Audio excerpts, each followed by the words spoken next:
প্রধানমন্ত্রীর মালয়েশিয়া সফরের অন্যতম গুরুত্বপূর্ণ আলোচ্য বিষয় হতে পারে জ্বালানি নিরাপত্তা।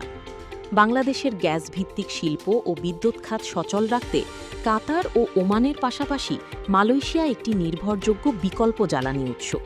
বিশেষ করে মধ্যপ্রাচ্যে চলমান ভূ রাজনৈতিক অস্থিরতার কারণে জ্বালানি সরবরাহে অনিশ্চয়তা তৈরি হলে মালয়েশিয়ার গুরুত্ব আরও বেড়ে যায়। বাংলাদেশের পেট্রোবাংলার সঙ্গে মালয়েশিয়ার রাষ্ট্রায়ত্ত জ্বালানি প্রতিষ্ঠান পেট্রোনাসের দীর্ঘদিনের সহযোগিতা রয়েছে। এমনকি আন্তর্জাতিক স্পট মার্কেট থেকেও বাংলাদেশ যখন এলএনজি কিনে, তখন পেট্রোনাস অন্যতম গুরুত্বপূর্ণ সরবরাহকারী হিসেবে অংশ নেয়। শুধু এলএনজি নয়, বাংলাদেশে ব্যবহৃত উল্লেখযোগ্য পরিমাণ অপরিশোধিত ও পরিশোধিত জ্বালানি তেলও আসে মালয়েশিয়া থেকে। প্রতিবছর প্রায় ৩ lakh metric ton crude oil রপ্তানি করে দেশটি, যা বাংলাদেশের মোট ক্রুড অয়েল আমদানির প্রায় ১৫%।